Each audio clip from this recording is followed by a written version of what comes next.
வணக்கம். இன்னைக்கு நம்ம பார்க்க போகிற சமையல் என்னென்னு பார்த்தீங்கன்னா, ஸ்பெஷலான இன்ஸ்டண்ட்டாக பண்ணக்கூடிய பாசிப்பருப்பு ஜவ்வரிசி பாயாசம் எப்படி செய்யலாங்கிறத பார்க்கலாம். இப்போ ஒரு குக்கர் எடுத்துக்கலாம். இதில் மெஷரிங் கப்பில் ஒரு அரை கப் அளவுக்கு பாசிப்பருப்பு சேர்த்து நல்லா வறுத்துக்கலாம்.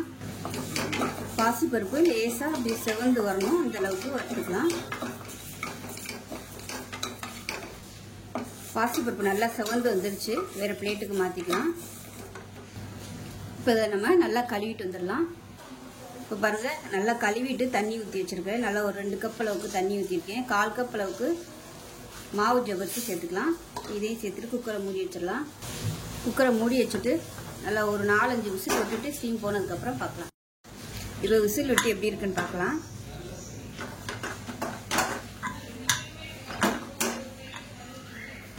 இப்போ பார்த்தீங்கன்னா இந்த மாதிரி தான் இருக்கட்டு நம்ம வெல்லம் கரைச்சி அந்த தண்ணி ஊற்றி கொதிக்க விடுவோம். அப்போ கரெக்டாக வெந்துடும். தண்ணியை எடுத்து வச்சுக்கலாம். இப்போ ஒரு சாஸ்பேன் எடுத்துக்கலாம். இதில் எந்த கப்பில் நம்ம பாசிப்பருப்பு எடுத்தோமோ அதே கப்பில் 1 கப் அளவுக்கு வெல்லம் சேர்த்துக்கலாம். இப்போ இதில் மெஷரிங் கப்பில் 1 கப் அளவுக்கு தண்ணி சேர்த்துக்கலாம். அடுப்பு நல்லா மீடியத்தில் வச்சுட்டு தண்ணி நல்லா கொதிக்கட்டும், வெல்லமும் கரையட்டும்.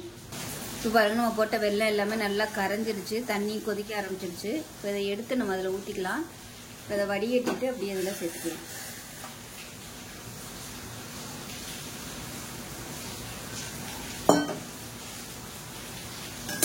இப்போ இதை நல்லா கலந்து விட்டுக்கலாம். கலந்துட்டு நல்லா கொதிக்கட்டும், தேவைப்பட்டால் தண்ணி சேர்த்துக்கலாம்.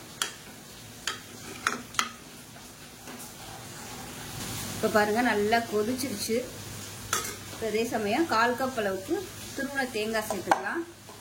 இது இன்ஸ்டண்ட்டாக பண்ணுறதுங்கிறதுனால அப்படியே நான் தேங்காய் சேர்த்துருக்கேன். நீங்கள் விருப்பப்பட்டால் தேங்காய் பால் கூட சேர்த்துக்கலாம் எடுத்து. இப்போ இது ஒருவேளை உங்களுக்கு ரொம்ப கெட்டியாக இருக்க மாதிரி தோணுச்சுன்னா தண்ணி சுடுதண்ணியாக சேர்த்துக்கோங்க தேவையான அளவுக்கு. இப்போ இதில் ஏலக்காயும் சுக்கு பொடியும் கொஞ்சமாக சேர்த்துக்கலாம்.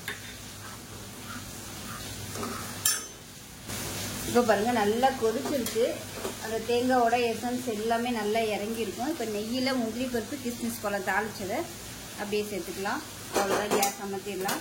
அருமையான உடனடி பாசிப்பருப்பு பாயாசம் ரெடி ஆயிடுச்சு. ஆடி 18க்கு வரலட்சுமி நோம்புக்குலாம் இது மாதிரி டக்குன்னு செய்கிறதுக்கு ரொம்ப ஈஸியாக இருக்கும். செஞ்சு பாருங்கள். செஞ்சு பார்த்துட்டு எப்படி இருந்துச்சுங்கிறத சொல்லுங்கள். வீடியோ பிடிச்சிச்சுன்னா லைக் பண்ணுங்கள், கமெண்ட் பண்ணுங்கள், சேனலை சப்ஸ்கிரைப் பண்ணுங்கள், பக்கத்தில் உள்ள பெல் பட்டனையும் ப்ரெஸ் பண்ணுங்கள். நன்றி.